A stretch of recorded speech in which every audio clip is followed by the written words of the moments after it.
আল্লাহ নবী বলছেন, আয়েশা তোমার হাতের ঝাড়ুখানা একবার আমারই দাও, আমি তোর ঘরটা ঝাড় দিয়ে দিই। কে বলছেন? Islamic high command, head of the department. তিনি বলছেন, আয়েশা তোমার ঘরটা ঝাড় দিই। আয়েশা তাজ্জুব হয়ে গেছেন, ইয়া রাসূল আপনি দিন ও দুনিয়ার বাদশা, আয়েশার ঘরটা ঝাড় দেবেন কেমন ধরনের কথা? হুন্না লিবাসুল লাকুম ওয়া আনতুম লিবাসুল লাহুন্না। স্ত্রী স্বামীর পোশাক, স্বামী স্ত্রীর পোশাক, আল্লাহ বলেছেন কোরআনে। হুন্না লিবাসুল লাকুম ওয়া আনতুম লিবাসুল লাহুন্না। স্ত্রী স্বামীর পোশাক, স্বামী স্ত্রীর পোশাক। আয়েশা সিদ্দিকা তুমি আমার বিবি, আমি এমন গরিব তোমার স্বামী, এমন গরিব সওহার, তোমার জন্য দাসী মাদি রাখতে পারি না গো। এই দুটো হাত দিয়ে তোমাকে জব পিষতে হয়, গম পিষতে হয়, আটা তৈরি করতে হয়, ও রুটি তৈরি করে আমাকে আর আমার মেহমানকে খাওয়াতে হয়। কুয়া থেকে পানি তুলতে হয়, ওই পানি আমার গোসলের পানি, তোমার গোসলের পানি, আমার কাপড় ধোয়া, তোমার কাপড় ধোয়া। এই ছোট্ট দুটো হাত নিয়ে তোমাকে অনেক কাজ করতে হয়। ওয়াইস আমি তানাহাই অবস্থায় আছি, রক্ষসতী অবস্থায় আছি। মদিনার মসজিদে কোনো জায়রিন নাই, কোনো মুসাফির নাই, কোনো মেহমান নাই। ওয়াইসা শোনো রে, এসো আমার হাতের সময় আছে, তোমার ঘরটা একটু ঝাড় দিয়ে দিই। আল্লাহর নবী আকায়ে মাদানী তার বিবিকে বলছেন, সংসার সুন্দর হয় কেমন দেখেন। আল্লাহর নবী তার বিবিকে বলছেন, এসো তোমার ঘরটা ঝাঁট দিয়ে দিই। আর আমাদের বিবি যদি উল্টো বলে, বিবি ঘর ঝাঁট দিচ্ছে, বাচ্চাটা কেঁদে উঠেছে, কুয়া কুয়া, তো বিবি বলছেন, আব্দুল্লাহর বাপ বাচ্চাটা বড় কাঁদছে গো, এই আমি একটু বাচ্চাটাকে দুধ খাইয়ে দিই, আর মালটা তুমি একটু ছেটিয়ে ফেলে দাও, এই সামনে নিয়ে চলে এসছি তো একটু ছেটিয়ে ফেলে দাও। তো বিবি কি করবে, স্বামী কি করবে, ঝাঁটা নিয়ে বিবির মাথে 3 বার মারবে। তোকে বিয়ে করেছি আমি ঘর ঝাঁট দেবো বলে? আর দিনু দুনিয়ার বাদশা তিনি বলছেন, আয়েশা তোমার ঘরটা ঝাঁট দিয়ে দিই।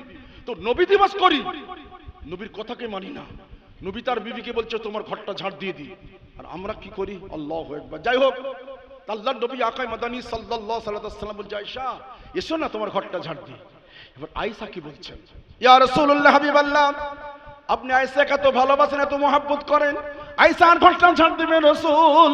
আচ্ছা বলেন তো, কাল কিয়ামতের ময়দানে, মহাবিচারের ময়দানে, মহাশারের ময়দানে আপনি আয়েশাকে ঠিক এইরকম নজর নিয়ে দেখতে পাবেন কিনা? আল্লাহ নবীর চেহারাখানা বদলে যায়। আমার আপনার নবী দুজাহানের বাদশা বলেন, ও আয়েশা শোনো রে, কাল কিয়ামতের ময়দানে, মহাবিচারের ময়দানে এমন 3টে জায়গা আসবে আয়েশা, তখন আমি তোমাদের কারো কথা মনে করতে পারবো না। ও আয়েশা তুমি আমার দুনিয়ার বিবি, বড় ভালোবাসি তোমাকে আমি। খাদিজা আমার দুনিয়ার বিবি ছিলেন, বড় ভালোবাসি তাকে, ভালোবাসতাম তাকে। সফিয়ান আমার বিবি, তাকে আমি ভালোবাসি, আমার মেয়েদেরকে বাচ্চাদেরকেও ভালোবাসি। কিন্তু কাল কিয়ামতের ময়দানে, মহাবিচারের ময়দানে এমন 3টে জায়গা আসবে আয়েশা, তখন আমি তোমাদের কারো কথা মনে করতে পারবো না, একমাত্র উম্মতের কথা ছাড়া। একবার বলুন না সুবহানাল্লাহ। একমাত্র উম্মতের কথা ছাড়া। হায় হায়, সেই উম্মত আজ কোথায় আর নবী আমাদের কোথায়? একমাত্র উম্মতের কথা ছাড়া আমি কারো কথা মনে করতে পারবো না। আয়েশা শোনো, 1 নম্বর মিজান। মিজান মানে দাঁড়িপাল্লা, যেখানে নেকি আর গুনাহ মাপা হবে। এই দোকানদার সাবধান তুমি, এই সবজিওয়ালা সাবধান তুমি। তোমার দোকানে তুমি চিনি ওজন করে দিয়েছো 1 কেজি, ঘরে যাবার পরে চিনিটা 900 গ্রাম হয় কি করে? 100 কে খেলো? তুমি চাল ওজন করে দিয়েছো 10 কেজি, ও চালটা 500 গ্রাম কম হয় কি করে? 1 বস্তা আলু মেপে দিয়েছো 60 কেজি আলু, ঘরে যাওয়ার পরে 55 কেজি 57 কেজি হয় কি করে? 3 কেজি খেলো কে? এই সবজিওয়ালা, এই আলুওয়ালা, এই চালওয়ালা, এই ডালওয়ালা, তোমার বিচারটা কাল কিয়ামতের ময়দানে আগে হবে। তুমি মিজানে দাঁড়িপাল্লাকে খারাপ করেছো, ওই মিজানে তোমাকে দাঁড়াতে হবে। সাবধানতা অবলম্বন করবেন। যারা কারবারি আছেন, যারা ব্যবসাদার আছেন, যারা দোকানদার আছেন, তাদেরকে জোড়হাত করে বলে যাচ্ছি, আপনারা সাবধানতা অবলম্বন করবেন এই সমস্ত জিনিস থেকে। তার কারণ মিজানের সামনে, দাঁড়িপাল্লার সামনে আপনাকেও দাঁড়াতে হবে, খেয়াল রাখবেন। আমার নবী মুস্তাফা সাল্লাল্লাহু আলাইহি ওয়াসাল্লাম বলছেন, ও আয়েশা সিদ্দিকা শোনো রে, কাল কিয়ামতের ময়দানে, মহাবিচারের ময়দানে, মহাশারীর ময়দানে 3টে জায়গা আসবে আয়েশা। 1 নম্বর হচ্ছে মিজান, 2 নম্বর পুলিশিরাতের পোল, 3 নম্বর হাউজে কাউসার। খুব মুখ চুল করছি, হাউজে কাউসার খাবো, হাউজে কাউসার। শালা মদ খেয়ে রাস্তায় পড়ে আছি, শালা বলে হাউজে কাউসার খাবো। যে নির্লজ্জ বিহায়া মুসলমানের ছেলে মদ খায়। আবার তো আশ্চর্য একটা জিনিস শুনি, শুধু মদ খায় না, ইমামের নামে খায়, ইমাম হোসেনের নামে খায়, কারবালার নামে খায়, আসুরা রাত্রি খায়। যে রাত্রে আল্লাহ গুনাহ মাফ করবেন, যে রাত্রে আল্লাহ ইবাদত কবুল করবেন, সেই রাতে মদ খায়। আপনাদের এলাকায় খায় না জানি, আমি বনহসপুর থেকে, মুন্সিয়ার থেকে এসেছি, তো আমার এলাকায় কিছু ছেলে আসুরা রাত্রে মদ খায়। আমি আশ্চর্য হয়ে চিন্তা করি, আল্লাহু আকবার, এরা কোন জিনিস দ্বারা তৈরি? কার নামে মদ খাচ্ছে? ইমাম হোসেনের নামে, ইমাম কাসেমের নামে, ইমাম আলী আসগরের নামে। কার নামে মদ খায় এরা? যারা পানি পেলেন না কারবালার প্রান্তরে। আল্লাহু আকবার। এই কথা আপনাকে আমি বলি কি করে? বলতে গেলে বড় কষ্ট হয়। কি করি ওই দিনে, কি করার দরকার ছিল? কারবালার প্রান্তর, সমস্ত মুসলমান শেষ, মাত্র 4 জন বেঁচে আছে। আমার দিকে তাকাবে না, শুনবেন। জোয়ান যুবক ছেলে যারা ওই দিনে ওহিদ কাজ যদি করো তোমরা একটু শোনো। 4 জন মুসলমান বেঁচে আছে, 4 জন। একজন হচ্ছেন ইমাম হোসেন রাদিয়াল্লাহু আনহু, দ্বিতীয় জন জয়নুল আবেদিন, 3 নম্বর কাসেম, 4 নম্বর আলী আসগর। আলী আসগর কচি মাসুম বাচ্চা। জয়নুল আবেদিনের শরীরটা অত্যন্ত দুর্বল। তো ইমাম হোসেন রাদিয়াল্লাহু আনহু মাথায় পাগড়িখানা বেঁধেছেন, এবার যাবেন ফোরাত নদীর কিনারায়। তো কাসেম ছুটে এসে বলছে, আলী আকবর ছুটে এসে বলছে, আব্বাজান, কাসেম ভাই শহীদ হয়ে গেছেন, আমি তো আছি, আপনি মাথায় পাগড়ি বাঁধছেন কেন? তো ইমাম হোসেন বলছেন, বেটা, আমার নানাজির বংশের তো সব শেষ হয়ে গেল রে, আমার সঙ্গে ওদের দুশ্মনী, আমি যাই, তোদের সঙ্গে আর কিছু হবে না। না আব্বাজান, আমি আগে যাব, তারপরে আপনি যাবেন।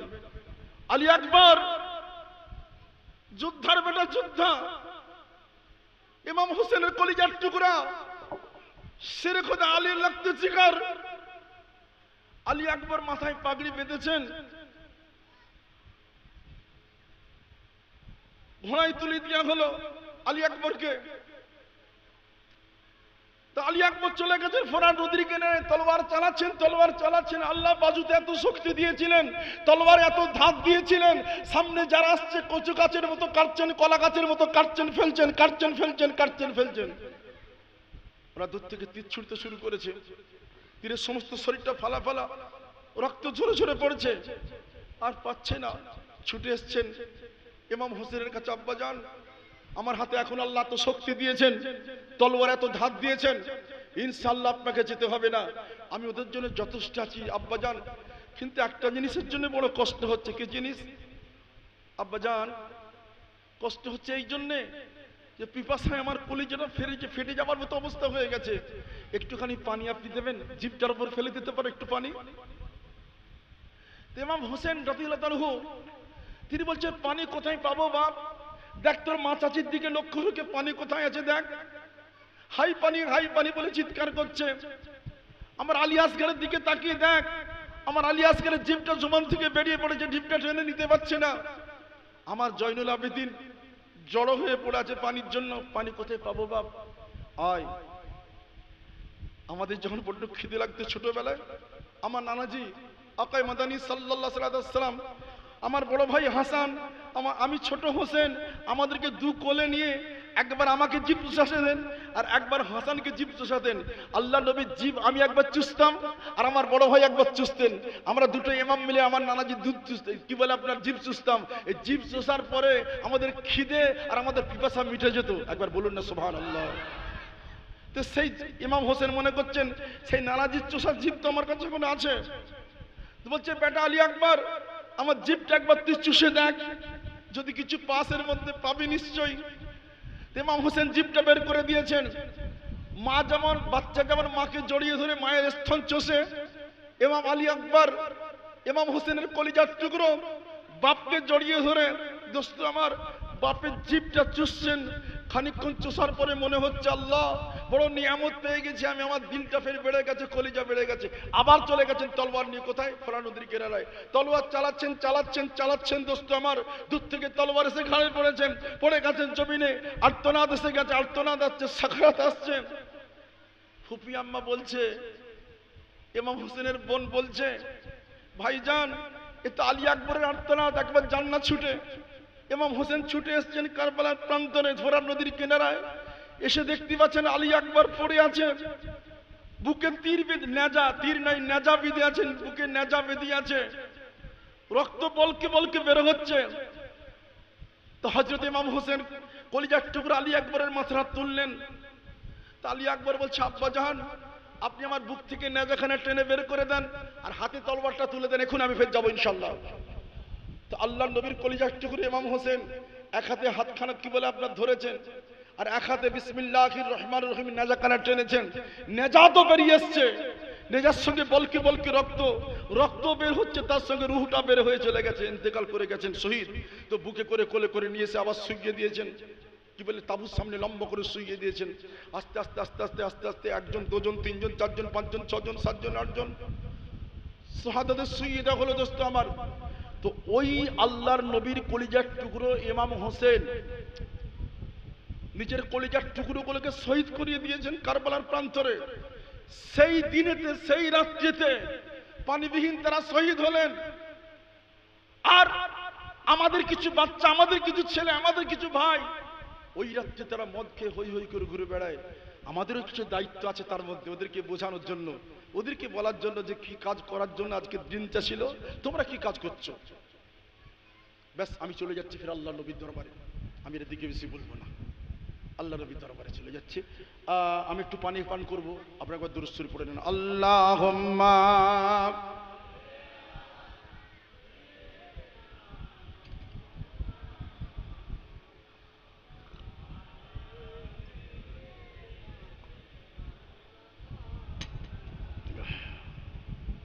কোথায় গেলে পাবো গো তোমায় গো নবীজি, লোকে বলে আছো মদিনায়, তুমি আছো আরশেতে নূরের ছায়ায় গো নবীজি, আরো আছো জমিনেতে মুমিনের সিনায়, লোকে বলে আছো মদিনায়। আল্লাহুম্মা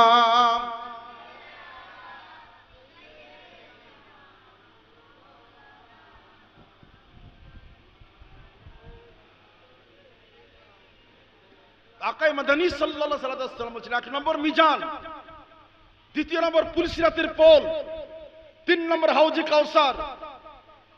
আয়েশা, এত দর্দনাক, এত খতরনাক হবে, তোমরা আমার দুনিয়ার বিবি, তোমাদের প্রচন্ড ভালোবাসি, কিন্তু কাল কিয়ামতের ময়দানে, মহাবিচারের ময়দানে এই ৩টে জায়গা আমি ব্যস্ত হয়ে থাকব, আমি পেরেশান হয়ে থাকব। আমার উম্মত তারা পানি পেয়েছে কিনা, আমার উম্মত তারা পুলসিরাতের পোল পার হতে পারলো কিনা, আমার উম্মত তারা হাউজে কাউসার পেল কিনা। আমি নবী মুস্তাফা কাল কিয়ামতের ময়দানে, মহাবিচারের ময়দানে পেরেশান অবস্থায় থাকব। দোস্ত আমার, যে নবী কিয়ামতের ময়দানে আমাদের ভুলবেন না, যে নবী দুনিয়ার বুকে ভুলবেন না, কবরে ভুললেন না, কবর থেকে উঠে ভুললেন না, হাসুরের ময়দানেও ভুলবেন না, জান্নাতে যাওয়ার পরও ভুলবেন না। আশ্চর্যের কথা বলছি, আল্লাহর কসম করে বলছি, জান্নাতে যাওয়ার পরও নবী আমার ভুলবেন না। আল্লাহ নবী দুজাহানের বাদশা বলেন, কাল কিয়ামতের ময়দানে, মহাবিচারের ময়দানে, মাহশরের ময়দানে এ জান্নাতীরা জান্নাতে চলে যাবেন, জাহান্নামীরা জাহান্নামে চলে যাবেন। জান্নাতীরা জান্নাতে, জাহান্নামীরা জাহান্নামে। ঠিক এই সময় একটা জাহান্নাম থেকে আওয়াজ ভেসে আসবে, ইয়া আল্লাহ, ইয়া আল্লাহ, ইয়া আল্লাহ, ইয়া আল্লাহ, ইয়া আল্লাহ। 1000 বছর পর্যন্ত আওয়াজটা থাকবে, আল্লাহ উত্তর করবেন না, শুনবেন, উত্তর করবেন না। 1000 বছর পরে জাহান্নামীরা না আওয়াজটা পাল্টে দেবেন, কি বলবেন? ইয়া রহমান, ইয়া রহমান, ইয়া রহমান, ইয়া রহমান। আল্লাহ শুনবেন, উত্তর করবেন না। 1000 বছর পরে আবার জাহান্নামটা পাল্টে দেবেন, ইয়া হান্নান, ইয়া হান্নান, ইয়া হান্নান, ইয়া হান্নান। আল্লাহ শুনবেন, থাকতে পারবেন না, আল্লাহ শুনবেন, থাকতে পারবেন না। তার রহমতের দরিয়ায় জোশ মেরে উঠবে। রব্বুল আলামিন পরওয়ারদিগার বেনিয়াজ হকতালা সানুহু বলবেন, এই জিব্রাইল তুমি জাহান্নামের গেটে চলে যাও, আমার জাহান্নামী বান্দাগুলো আমি আল্লাহকে আল্লাহ আল্লাহ বলে, রহমান রহমান বলে, হান্নান হান্নান বলে এত টাকা ডাকে কেন, একবার তুমি জাহান্নামের গেটে চলে যাও। তো জিবরাইল আলাইহিস সালাম জাহান্নামের গেটে আসবেন, জাহান্নামের দরজাখানা খোলা হতে থাকবে। জাহান্নামের বিছখান থেকে চিৎকার করে বলবে, আল্লাহ জাহান্নামের দরজা খুলবেন না আল্লাহ। কেন? জাহান্নামের গেটে একটা দরওয়ান আছে, তার নাম মালিক। এত কুৎসিত দেখতে, এত কদাকার দেখতে, এত কালো দেখতে, আল্লাহ ওর থেকে জাহান্নামের অনেক ভালো। ওকে দেখাবেন না আল্লাহ, ওকে সহ্য করতে পারবো না। তোমার আল্লাহ বলবেন, এই মালিক তুমি সরে যাও। তো মালিক সরে যাবে, ওই জায়গা হযরত জিবরাইল সাহেব দাঁড়িয়ে থাকবে। তো হযরত জিবরাইল সাল্লাল্লাহু আলাইহি সাল্লাম দাঁড়িয়ে আছেন, গেট খুলে গেছে। তো জাহান্নামীরা কুতকুত করে চেয়েছে, দেখছে, দেখি কে আছে, দেখছে মালিক নাই, মালিকের পরিবর্তে হযরত জিবরাইল সালাম দাঁড়িয়ে আছেন। তো জিবরাইল সালাম জিজ্ঞাসা করবেন, এই জাহান্নামী বান্দাগুলো তোমার আমার আল্লাহকে আল্লাহ আল্লাহ বলে, রহমান রহমান বলে, হান্নান হান্নান বলে এত কাকুতি মিনতি সহকারে আমি আল্লাহকে ডাকছো কেন, আমার আল্লাহকে ডাকছো কেন? জাহান্নামীরা ভিতর থেকে বলবে, এই জিবরাইল সাল্লাল্লাহু আলাইহি সাল্লাম আপনি শোনেন, আমরা আখিরি জামানার নবী, নবী দিগের সরদার, রাসূল দিগের মাথার মণি, দো জাহানের বাদশার উম্মত, আমরা অভাগা হতভাগা উম্মত, এত গুনাহ কাজ করে ফেলেছি। আমার রব পরওয়ারদিগার বেনিয়াজ ইনসাফ করে বিচার করে আমাদেরকে জাহান্নামে দিয়েছেন, কিন্তু আর সহ্য করতে পারি না। আপনি একবার চেয়ে দেখেন, আমাদের হাড় হাড্ডিগুলো, গোস্ত বস্তুগুলো সমস্ত পুড়ে ছাই হয়ে গেছে, আমাদের নাক নাই, আমাদের কান নাই, আঙুলগুলো খসে খসে গলে গলে জাহান্নামে পুড়ে শেষ হয়ে গেছে। আমাদের নাক নাই, চোখ নাই, কান নাই, আঙুলগুলো গলে গলে খসে খসে পড়ে গেছে, কিছু নাই আমাদের আর। তা আমাদের নবী মুস্তাফা জান্নাতে আছেন, তাকে আমাদের সালামখানা পৌঁছে দেবেন, আর আমাদের হালতখানা বলবেন, আমাদের জন্য দোয়া করতে বলবেন আল্লাহর দরবারে। জিবরাইল সালাম ফিরে আসবেন আল্লাহর কাছে।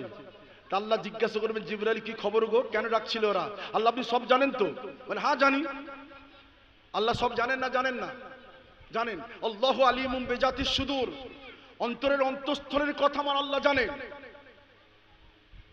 তুমি কি করবে না করবে সে আল্লাহ জানেন।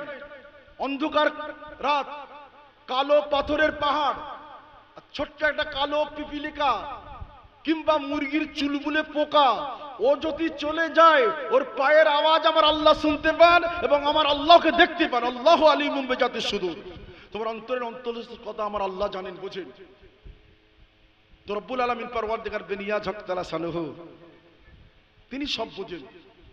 জিবরাইল বলছেন, আয় আল্লাহ আপনি তো জানেন, তবু তুমি বলো। ওই আল্লাহ তারা তাদের নবীকে সালাম পৌঁছে দিয়েছে, আর তাদের হালতের কথা কানা বলতে বলে দিয়েছেন। আমার আল্লাহর রহমতের দরিয়ায় জোশ মেরে উঠবে। রব্বুল আলামিন পরওয়ারদিগার বেনিয়াজ বলবেন, আয় আমার জিবরাইল যাও তাদের নবীর কাছে পয়গামখানা পৌঁছে দাও। হযরত জিবরাইল আলাইহিস সালাম জান্নাতের মধ্যে আসবেন, দেখবেন নবী আমার খোশ গল্পের মধ্যে আছেন, খোশ হালতের মধ্যে আছেন। ফেরেশতা সালাম দেবেন, আসসালামু আলাইকা ইয়া রাসূলুল্লাহ, আসসালামু আলাইকা ইয়া হাবিবাল্লাহ। নবী সালামের জবাব দেবেন। এ মিয়া সাহেব জবাব দেওয়ার পরে নবী জিজ্ঞাসা করবেন, হাবিবি কি খবর একবার বলেন। হাবিব জিজ্ঞাসা করবেন, জিবরাইল কি খবর বলেন, কিসের জন্য? তো জিবরাইল সালাম বলবেন, ইয়া রাসূলুল্লাহ হাবিবাল্লাহ, আপনার কিছু উম্মত তারা জাহান্নামে পড়ে আছে, তারা আপনাকে ভুলতে পারে না, জাহান্নাম থেকে তারা আপনাকে সালাম পৌঁছে দিয়েছে, আর আমি নিজের চোখে দেখে এসেছি। তাদের হাড় হাড্ডি গোস্ত বস্তুগুলো সমস্ত পুড়ে ছাই হয়ে গেছে, এমনকি হাড়ের মধ্যে যে মজ্জা আছে মজ্জাগুলো পর্যন্ত পড়ে গেছে, আঙুলগুলো গলে গলে খসে খসে পড়ে গেছে, তাদের নাক নাই, তাদের কান নাই, তাদের চোখ নাই, কিচ্ছু তাদের নাই, মানুষের চিহ্ন নাই। তারা একটু দোয়া করতে বলেছে আল্লাহর দরবারে। এটা শোনার সঙ্গে সঙ্গে মানুষ যেমন কারেন্ট লাগলে বিজলি লাগলে ছিটকে চলে যায়, আমার নবী মুস্তাফা জান্নাত থেকে ছিটকে বেরিয়ে আসবেন, আল্লাহর দরবারে সে সিজদায় পড়ে যাবেন। আল্লাহ জিজ্ঞাসা করবেন, হাবিব সারা জীবন তুমি আরাম নাও নাই, কষ্ট করেছো, জীবনে পেট ভরে খাও না গো, ভালো একটা কাপড় জীবনে পরো না, ভালো একটা বিছানায় জীবনে তুমি শোও না, আমি আল্লাহকে হিসাব করে তোমাকে কি বলে সুখের জান্নাত দান করেছি, আবার তুমি জান্নাত থেকে চলে এসে আমি রবির দরবারে কেন কাঁদো? আল্লাহ নবী বলবেন, আল্লাহ আপনি আমাকে রাহমাতুল আলামিন করে পাঠিয়েছিলেন, তামাম রহমত, তামাম দুনিয়ার রহমত করে পাঠিয়েছিলেন, তামাম আলমের রহমত করে পাঠিয়েছিলেন আল্লাহ। তো কিছু উম্মত তারা জান্নাতে আছে, কলিজাখানা বড় আছে আল্লাহ, দিলটা ঠান্ডা আছে রব্বুল আলামিন, মনে সুখ আছে, শান্তি আছে, আর কিছু উম্মত তারা জাহান্নামে পড়ে আছে, তারা আমারে ভুলতে পারে না, জাহান্নাম থেকে তারা আমার কাছে সালাম পৌঁছে দিয়েছে আর তাদের হালতের জন্য দোয়া করতে বলেছে। ঠিক আছে, যান, আপনি বলবেন আমি জানতাম। এদের জাহান্নামের গেটে যান, নাম ধরে কিছু মানুষকে ডেকে নেন, আমার নবী মুস্তাফা নাম ধরে কিছু মানুষকে ডেকে নেবেন। তারা বেরিয়ে চলে আসার পরে আমার নবী তাদের দিকে তাকাবেন, আমার নবীর চোখ দিয়ে ঝরঝর করে পানি বের হবে। আবার আল্লাহ জিজ্ঞাসা করে, হাবিব আপনি কাঁদছেন কেন? আপনারা কথায় ওদের থেকে বের করে দিয়েছি, জাহান্নাম থেকে বাঁচিয়ে দিয়েছি তো। তা হাবিবের মুখ দিয়ে বেরিয়ে আসবে, আই রব্বুল আলামিন পরওয়ারদিগার বেনিয়াত, যারা জান্নাতে আছে আল্লাহ, ওরা নূরের মতো চকমক করে, ঝকমক করে, পূর্ণিমা চাঁদের মতো মুখটা ওদের। কিন্তু যারা জাহান্নাম থেকে বেরোলো আল্লাহ, এদেরকে মানুষ বলে চেনা যায় না, এদের হাড় হাড্ডিগুলো, গোস্ত বস্ত্রগুলো পুড়ে ছাই হয়ে গেছে। আই রব্বুল আলামিন পরওয়ারদিগার বেনিয়াত, এরা মানুষ না অন্য কিছু। আমরা আল্লাহ বলবেন, হাবিব একথা আপনি বলবেন আমি আল্লাহ জানতাম। এদের জন্য একটা ওষুধের নদী ঠিক করেছে, আবে হায়াত, এদেরকে একবার গোসল করতে বলে দেন। আল্লাহর হুকুম মোবারকে, আল্লাহ নবীর ইশারা মোবারকে ওই সমস্ত জেলখানা কয়েদিগুলো, জাহান্নামীগুলো ছুটে যাবে ওই নদীর ধারে, ঝাঁপ দিয়ে পড়বেন, ডুবুক দেবেন। মাথা যখন তুলবেন আল্লাহ নবী নিজের চোখ দিয়ে দেখতে পাবেন ওদের সমস্ত মুখগুলো, শরীরগুলো পূর্ণিমার চাঁদের মতো নূরে চকমক করতে শুরু করেছে। নারে তাকবীর, নারে তাকবীর। এবার বলুন তো, যে নবী জান্নাত থেকে বেরিয়ে আমাদের খবর করবেন, সুখ ছেড়ে দিয়ে আমাদের খবর করবেন, সেই নবীর মজলিস হচ্ছে আজকে। কত বড় সৌভাগ্য আপনার, সেই নবীর মজলিসে আপনি বসেছেন, সেই নবীর মজলিসে শরীক হয়েছেন। দোস্ত আমার বেশি বাড়াবো না, তার কারণ আমার হুজুর এসে গেছেন, বক্তব্য রাখবেন। আমাকে এরা বলেছিল 10:30 পর্যন্ত, তো আর 9টা মিনিট 10টা মিনিট সময় আমার হাতে আছে, হুজুর এসে যাবে।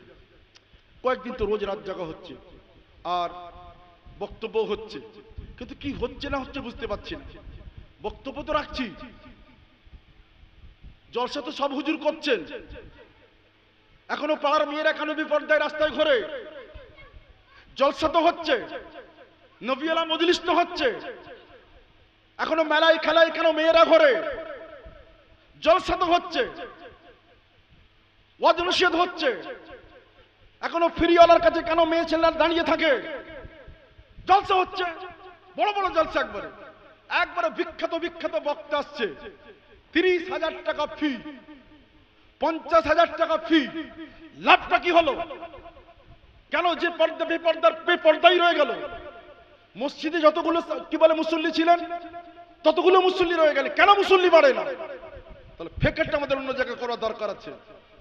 জলসা দিচ্ছি কিন্তু কাজ হচ্ছে না। কেন হচ্ছে না? কলের সামনে কলসি বসিয়েছেন, কল টিপছেন, কল টিপছেন, কল টিপছেন, কল টিপছেন, কল টিপছেন, কলসি ভরছেন আপনার। তাহলে কলসির তলায় আঙুল দিয়ে দেখতে হবে কলসি ফাটা না ফুটো।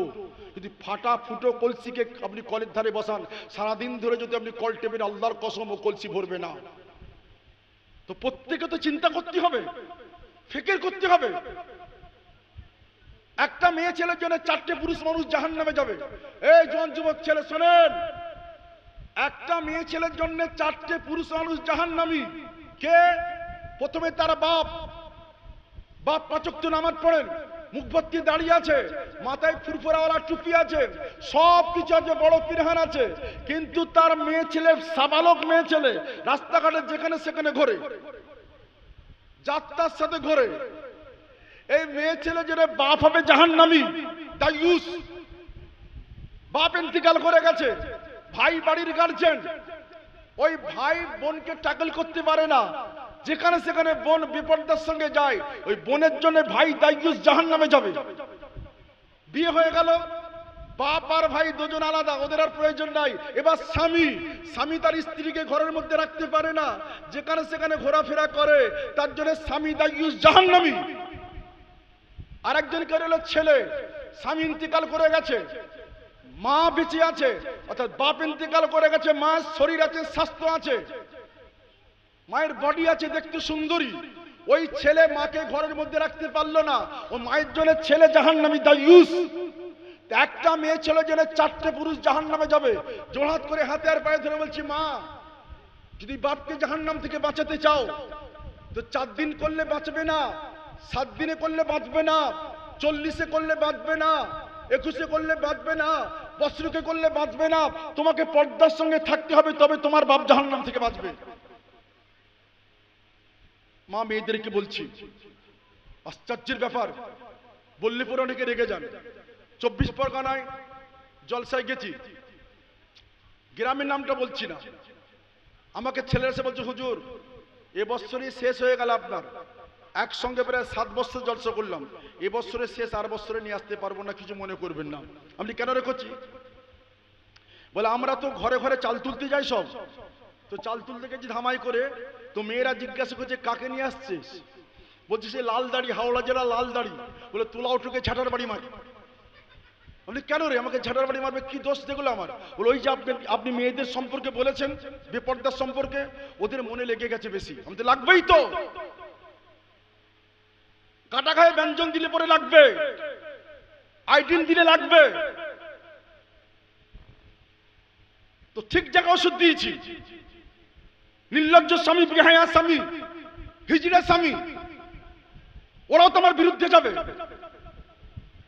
ঠিক বিকেল বেলা হবে দেখবেন কিছু ফিরিয়ালা গ্রামে ঘরের মধ্যে ঢোকে, শুকরি মাছওয়ালা, টিপওয়ালা, নখপালিশওয়ালা, ঠোঁটপালিশওয়ালা, শাড়িওয়ালা, ব্লাউজওয়ালা, আপেলওয়ালা, নাশপাতিওয়ালা, ওয়ালা সাইকেলে করে ফিরিওয়ালা ঢুকছে।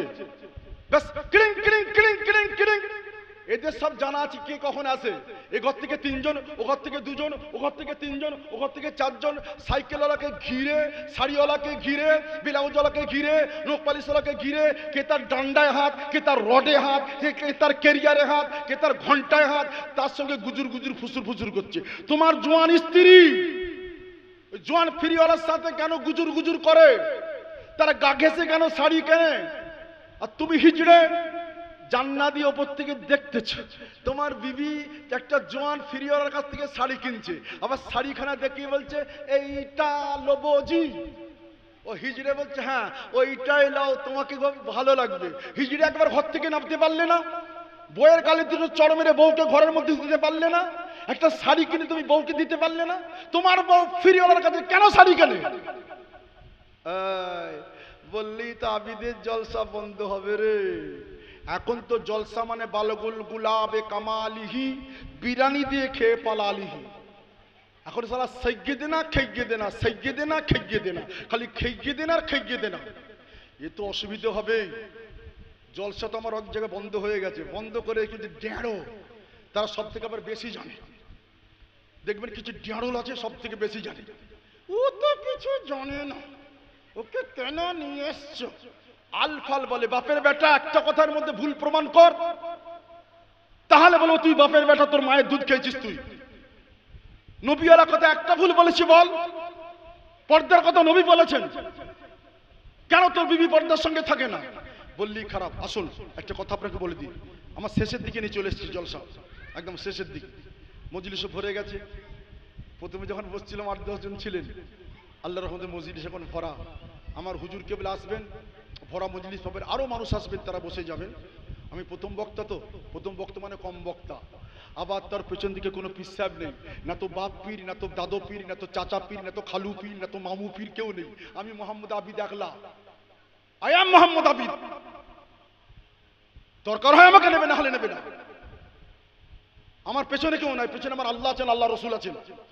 তা আল্লাহর অলিকে মানি, আর অলির সঙ্গে সম্পর্ক আছে আল্লাহর রহমতে, ব্যাস তাদেরকে সঙ্গে নিয়ে থাকি, তাদের কথা সঙ্গে নিয়ে থাকি। যাক, যে কথা বলতে চাচ্ছিলাম মেহেরবানি করে শোনেন। আল্লাহ নবীর বেটি ফাতেমা জোহরা রাদিয়াল্লাহু তাআলা মওতে, এটা আমার শেষ ওয়াজ। যারা কামিকর্তা আছেন, আমার ওয়াজটা শেষ করার পরে আমার হুজুরকে নিয়ে আসবেন, কমিটির লোক যারা আছেন। এখন 15 মিনিট পর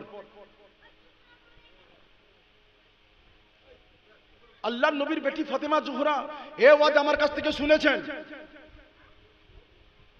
আর উলামায়ে দ্বীন হযরতরা আছেন, তারাও বলেছেন। ফের আমি শেষ বেলায় বলে দিই, এটা আমার নবী মুস্তাফা সাল্লাল্লাহু আলাইহি ওয়াসাল্লাম দিন ও দুনিয়ার বেটি ফাতেমা জোহরা মওতের বিছানায় শুয়েছেন। মাথার ধারে সাইয়্যিদিনা আলী রাদিয়াল্লাহু আনহু, মাওলা আলী, তিনি মাথার ধারে বসে আছেন। বিবি আর স্বামীর মধ্যে কথাবার্তা হচ্ছে। বিবি আর স্বামী কথাবার্তা বলছেন। কথাবার্তা বলতে বলতে বলতে বলতে হঠাৎ করে আম্মাজান ফাতেমা জোহরা রাদিয়াল্লাহু তাআলা বলে দেন, এই স্বামী আমার, মওতের সময় আমার হয়ে গেছে, হয়তো বেশি দিন আমি বাঁচবো না। কয়েকটা কথা আপনাকে বলে রাখি। কি কথা? এক নম্বর কথা, আমি ফতেমা জোহরা যদি রাতের অন্ধকার ইন্তেকাল করে যাই, আপনি দিনের আলো দেখতে দেবেন না, রাতের বেলা আমাকে দাফন করে দেবেন। দ্বিতীয় নম্বর কথা, বেশি লোক আপনি ডাকবেন না, কম লোক ডেকে তাড়াতাড়ি আমার দাফন কাজ করে দেবেন। তিন নম্বর কথা, আমার কবরটাকে উঁচু করবেন না গো, আমার কবরটাকে মাটির সঙ্গে মিশিয়ে দেবেন। খুব ভালো করে ফলো করবেন। এক নম্বর, আমার কবর রাতের বেলা দেবেন, আমার কবর উঁচু করবেন না, বেশি লোক ডাকবেন না। রাতের বেলা ফাতেমা যখন ইন্তেকাল করে গেছেন, ইন্তেকাল করার পরে লাশটাকে নিয়ে আসা হয়েছে কবরস্থানে। এখানে বিছখানে আর একটা কথা বলে দিই আপনাকে, এটা তো বলবই, আর একটা কথা বলে দিই। ওই কবরস্থানেতে লাশ রাখা হয়েছে, লাশকে কবরে দাফন করা হবে, একটু অপেক্ষা করা হচ্ছে। ওখানে একজন সাহাবী ছিলেন, সাহাবীর নামটা মনে লিখে রেখে দেন, আবু জার গফফারি রাদিয়াল্লাহু আনহু, আল্লাহর নবীর সাহাবী, নবীর বংশকে খুব ইজ্জত করে সম্মান করতেন। আবু জার গফফারি রাদিয়াল্লাহু আনহু কবরস্থানে বসে আছেন, কবরের ধারে বসে আছেন, চিন্তা করছেন, আল্লাহ, এই তো 6 মাস আগে নবী ইন্তেকাল করে গেছেন, 6 মাসের মধ্যে আল্লাহ নবীর বেটি ফাতেমা যখন ইন্তেকাল করে যাচ্ছেন, আমরা কাকে নিয়ে জমিনের বুকে থাকবো? আল্লাহ কি আমাদের কাছে রইল? আল্লাহ তো কবরের দিকে তাকিয়ে আবু জার গফফারি বলতে শুরু করেছে, এ কবর, তুই কি জানিস কাকে নিয়ে এসেছি তোর কাছে? এ রাসূলের বেটি ফাতেমা, কবর তুই সাবধান হয়ে যাবি। একে কবিতা করেছেন, ওহে কবর শোনো খবর, চোখে আসে পানি, আজকে তোমায় দান করিব জান্নাতের ওই রানী। কবর দিকে তাকিয়ে আবু জার গফফারি বলতে শুরু করে দেয়, এ কবর, তুই কি জানিস কাকে নিয়ে এসেছি? রাসূলের বেটি ফাতেমাকে নিয়ে এসেছি, খবরদার সাবধান হয়ে যান। ওহে কবর শোনো খবর, চোখে আসে পানি, আজকে তোমায় দান করিব জান্নাতের ওই রানী। যাহার পিতা খোদার হাবিব, ভব পারের কান্ডারি, তার পরিচয় দিব আমি আবু জার গফফারি।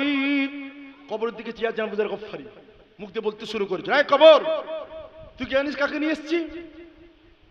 এ রাসূলের বেটি ফাতেমা, হোসেন হাসানের মা ফাতেমা, শেরে খোদার বিবি ফাতেমা, জান্নাতের রানী ফাতেমা। কবর তুই সাবধান। কবর থেকে আওয়াজ আসছে, কবর থেকে উঠল ধ্বনি, শুনে জাগে শিহরণ, আমল আমি দেখব ইহার বিনয়টুকু করণ। আয় আবু জার গফফারি, তুমি বিনয় করো না গো, আমি কবর হাসাব না ফাসাব দেখবো না, বংশ পরিচয় দেখবো না, রাসূলের বেটি বেটা দেখবো না, কোন পীর ওয়ালি দেখবো না, পিসাবের বেটা দেখবো না, আলেম দেখবো না, আলেমের বেটা দেখবো না, ইমাম দেখবো না, ইমামের বেটা দেখবো না, বক্তা দেখবো না, বক্তার বেটা দেখবো না, আমি কবর দেখবো ওর ডান হাতে আমলনামা খানা আছে কিনা। যদি ডান হাতে আমলনামা খানা থাকে, আমি কবর যদ্দূর চোখ যায় তদ্দূর পর্যন্ত ময়দান হয়ে যাব। আর যদি বাম কি বলে ওর বাম হাতে আমলনামা থাকে, আমি কবর ওর ডান দিকের পাঁজর বাম দিকে, বাম দিকের পাঁজর ডান দিকে, ময়দা পেশার মতো আমি পেশাই করতে শুরু করে দেবো। তো আবু জার গফফারিকে কবর আওয়াজ দিচ্ছেন, যাক, ওটা বলার জন্য তো এই আওয়াজটা করছি না। আল্লাহর নবীর জামাই কি বলে শেরে খোদা আলী ফাতেমাকে নিয়ে এসেছেন, রাতের অন্ধকারে ফাতেমাকে কবর দেবেন, তার কারণ ফাতেমা বলে গেছেন রাত্রি বেলা মাটি দিবার কথা। তো তখনই জিজ্ঞাসা করেছিলেন শেরে খোদা আলী, ফাতেমা, তুমি রাসূলের বেটি ফাতেমা, হোসেন হাসানের মা ফাতেমা, জান্নাতের রানী ফাতেমা, তুমি চোরের মতো চুরি করে রাতের বেলা কেন কবরে যাবে? তোমার মওতের খবর শুনলে পরে হাজার হাজার মুসলমান হাজির হবে, তোমার বুকে তুমি মোটে মাটি দেবে, তো তুমি চোরের মতো চুরি করে কেন কবরে যাবে ফাতেমা? ফাতেমার জবান বেরিয়ে এসেছিল, জবান আওয়াজ দিয়েছিলেন, আয় আমার স্বামী, আমার শহর, আমি ফাতেমা জোহরাকে যদি দিনের বেলা কবরস্থানে জান্নাতুল বাকিতে নিয়ে যান, যদিও পর্দার সঙ্গে নিয়ে যাবেন, কিন্তু সেখানে হাজার হাজার মুসলমান হাজির থাকবে, আমার লাশকে যখন কবরে নামাবেন পর্দার সঙ্গে, তাদের চক্ষিত নারায়ে তাকবীর, নারায়ে তাকবীর।